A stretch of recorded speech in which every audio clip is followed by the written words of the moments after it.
இன்றே டவுன்லோட் செய்து உங்கள் ஃபேவரட் ஷோக்களை என்ஜாய் பண்ணுங்க. சார், உண்மையை சொல்லிருங்க. யார் நீங்க? உங்களுக்கும் கிருபான குடும்பத்துக்கும் என்ன சம்பந்தம்? சார், நீங்க என்ன சொல்றீங்கன்னு எனக்கு ஒண்ணுமே புரியலையே சார்.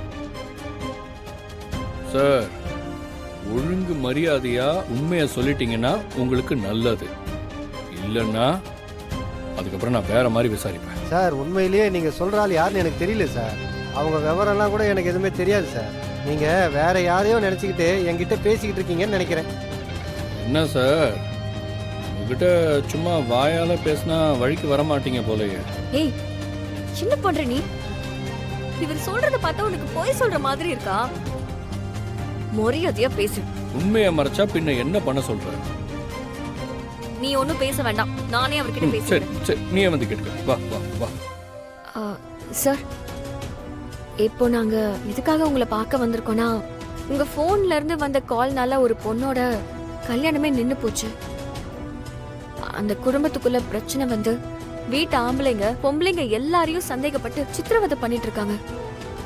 சார், 2 நாளைக்கு முன்னாடி அந்த போன் கால் உங்க போன்ல இருந்து தான் போயிருக்கு. உங்களுக்கு திவாகர், கிருபா, கருணான்னு யாராவது தெரியுமா? அவங்களுக்கும் உங்களுக்கும் ஏதாச்சும் பிரச்சனை இருக்கா? இங்க பாருங்கம்மா, இப்போ வரைக்கும் நீங்க என்ன சொல்றீங்கன்னு எனக்கு புரியவே இல்லை. ஆனா என் ஃபோன்ல இருந்து ஏதோ கால் போயிருக்குன்னு மட்டும் என்னால் புரிஞ்சிக்க முடியுதுமா. நீ சொல்ற அதே தேதியில என் ஃபோனை வாங்கி ஒரு லேடி கால் பண்ணாங்க. ஒருவேளை அவங்க கூட அந்த காலை பண்ணியிருக்கலாமா?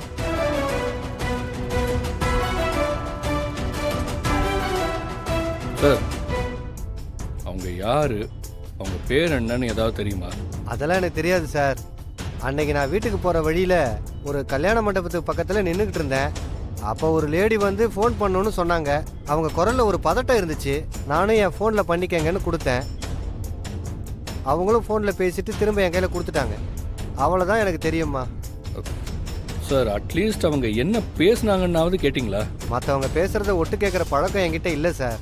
ஆனால் அவங்க வாய்ஸ் மட்டும் எனக்கு நல்லா ஞாபகம் இருக்குது சார்.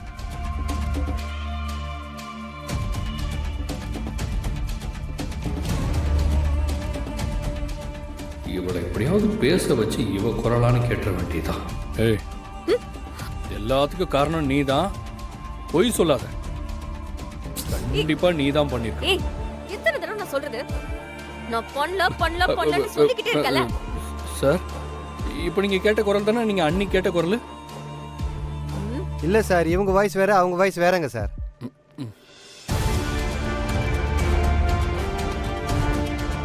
இவ்வளவு தூரம் வந்து சொன்னதுக்கு ரொம்ப நன்றி.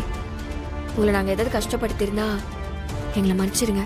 சரி, நான் கிளம்புறேம்மா. நன்றிம்மா, தேங்க்ஸ்ப்பா. இப்போவாவது நான் சொல்றது உண்மைன்னு நம்புறியா? அது அன்னைக்கு நீங்க உங்க அம்மா போட்டோ மேல சத்தியம் பண்ணப்பவே எனக்கு நம்பிக்கை வந்துருச்சு. இருந்தாலும் சும்மா ஒரு கிளாரிட்டிக்காக தான் கேட்டேன். அப்போ இதுக்கு பின்னாடி இருக்கிற அந்த லேடி யாரு? எதுக்கு அவங்க சித்ராவோட கல்யாணத்தை நிப்பாட்டணும்? அவங்களுக்கும் கிருபான குடும்பத்துக்கும் என்ன சம்பந்தம்?